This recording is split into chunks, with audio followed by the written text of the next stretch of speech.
Here we are in Armagh at the observatory where scientists have proved themselves again to be total rascals.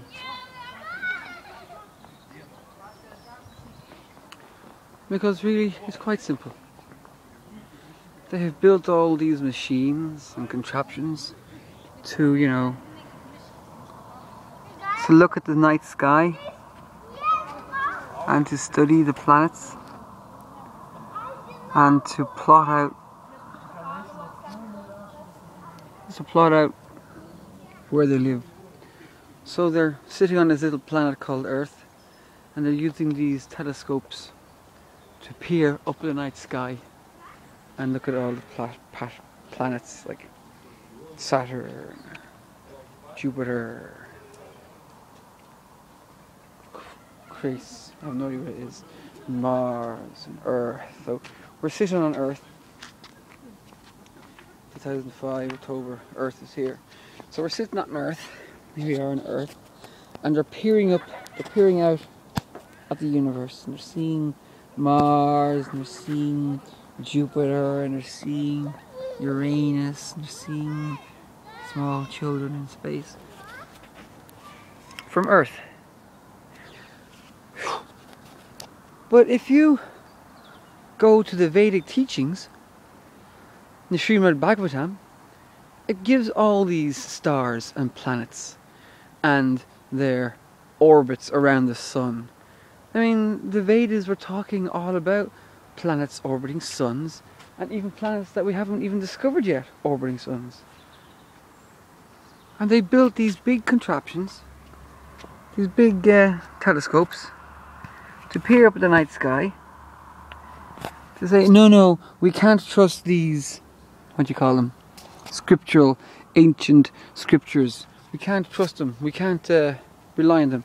We have to build these telescopes and observatories because we don't trust these scriptures. And in fact, the scriptures are proving to be more accurate than the scientific discoveries, because the science are slightly, they're wrong. They're just, okay, basically, okay. Let's just cut to the chase, okay? We have these Vedic scriptures, and they give us the absolute truth of who we are, what we're doing on this planet, what other planets are in the area, right? Their orbits, the time it takes for them to orbit. You know, it's all been there. It's all been mentioned.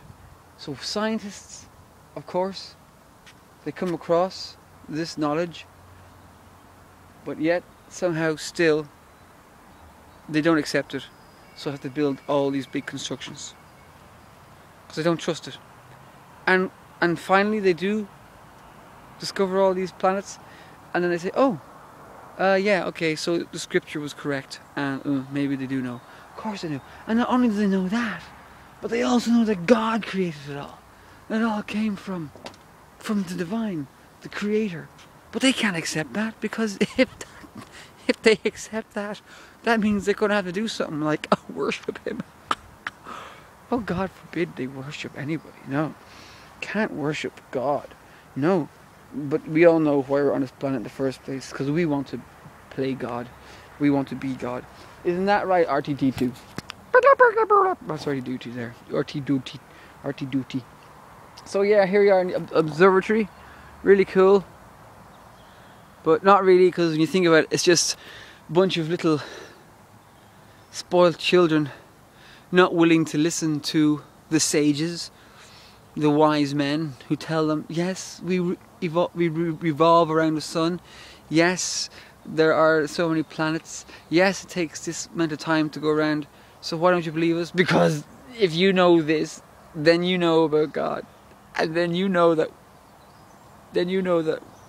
we're rascals, because we don't want to accept there's a God. We think we can discover it all. Yeah.